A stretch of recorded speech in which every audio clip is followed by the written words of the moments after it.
Ay mga backyard, panibagong araw na naman, panibagong kaganapan dito sa aking munting backyard.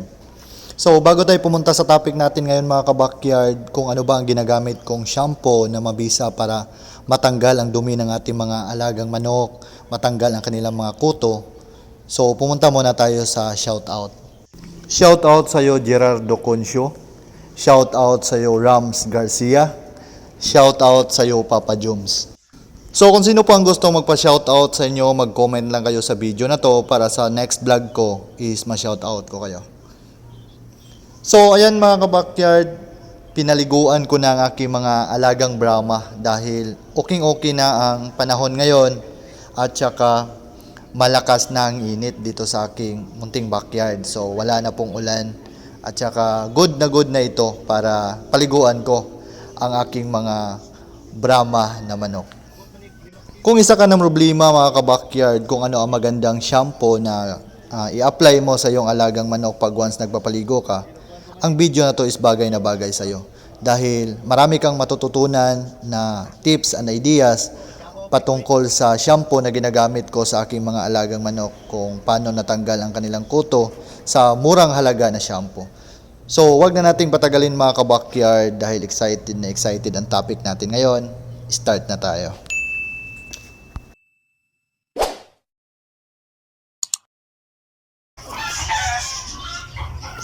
So dahil tapos nang kumain ng aking mga Brahma mga ka-backyard at nakarelax na sila ng konti, so papaliguan ko sila dahil maganda na ang sikat ng araw ngayon, medyo mainit na.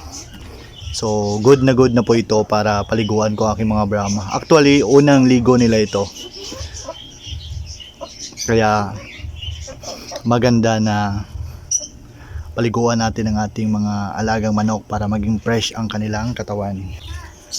So ito nga pala yung ginagamit ko mga ka-backyard na shampoo sa kanila.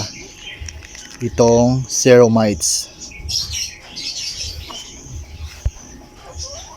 Maganda po ang Ceromites mga ka-backyard dahil mayroon itong anti-fungal, anti-parasitic, anti-microbial. So ito po ang kagandahan pag once Ceromites ang binibigay natin na shampoo sa ating mga alagang manok na pinapaliguan. So disclaimer lang mga ka-backyard, hindi po ako sponsor ng Ceromites. Sadyang ito lang talaga ang practice ko na ginagamit pag once nagpapaligo ako sa aking mga alagang pansi chicken dito sa aking munting area. Pero kung bibigyan tayo ng pagkakataon mga ka-backyard na may mag-sponsor sa Ceromites na shampoo, so thankful tayo dyan dahil hindi na tayo kailangan pang bumili. Pero sa ngayon mga ka-backyard, walang nag-sponsor sa akin, so sariling pira ko lang ang binili ko dito. So pwede kayo makabili nito sa mga agribet mga ka-backyard. Dito sa amin ang price po nito is 17 pesos. So pwede na kayong paligo sa inyong mga alagang manok sa halagang 17 pesos sa Ceromites na shampoo. So start na tayo mga ka-backyard para mapaliguan ko na ang aking mga Brahma na manok dahil init na ang kanilang katawan. So ganito lang po ang paglalagay mga ka-backyard ng Ceromites. So ihalo na natin siya sa tubig para dito natin ilagay ang ating manok na plan na paliguan.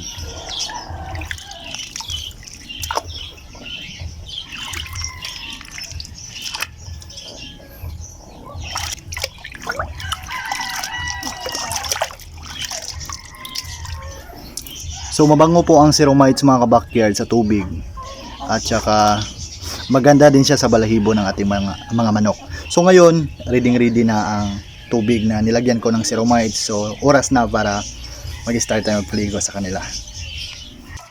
So pag once nag-start na kayo magpaligo sa inyong mga alagang manok mga ka-backyard, dapat dahan-dahan lang, tapos basahin nyo lahat ng katawan nila para matanggal yung mga kuto kung may kuto ang inyong mga alagang manok at para maging malinis sila. Katulad po sa ginagawa ko, dapat dahan-dahan lang yung pagbasa sa mga balahibo nila para hindi magkaroon ng injury ang inyong alagang manok pag once nasa paliguan na siya. So ayan, tapos ko nang nabasa ang lahat ng balahibo. sa aking alagang Brahma. So, katulad lang po sa ginagawa ko mga ka-backyard, ang gawin ninyo, kahit anong klaseng manok pag once nagpapaligo kayo is huwag nyong pwersahin na ilagay agad siya sa paliguan. Dapat dahan-dahan lang para hindi magkaroon ng injury ang inyong alagang manok na pinaplanuhan na paliguan.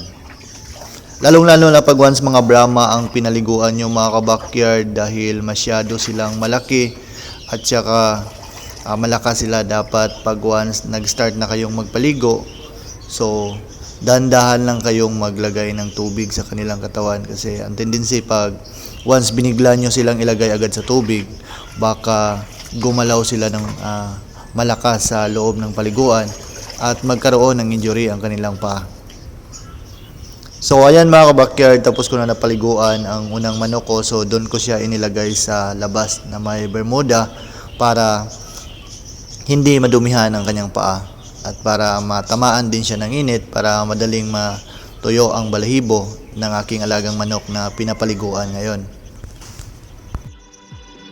Take me into your arms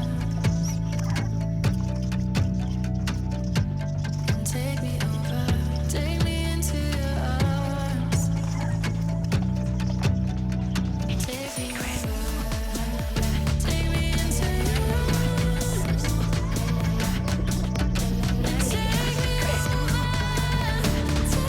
Take me over.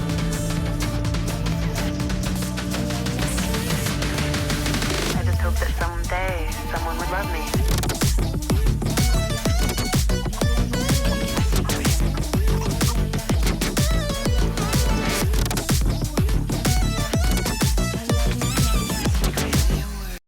So ayan mga ka-backyard, finally natapos ko ng paliguan ng aking 4 na Brahma at inantay ko na lang na matuyo sila para maibalik ko sila doon sa kanilang kulungan. So dito na magtatapos ang vlog ko mga ka-backyard. Maraming salamat sa panonood. I hope may natutunan kayo sa topic natin for today. Mag-ingat po tayo palagi. Happy farming po sa ating lahat.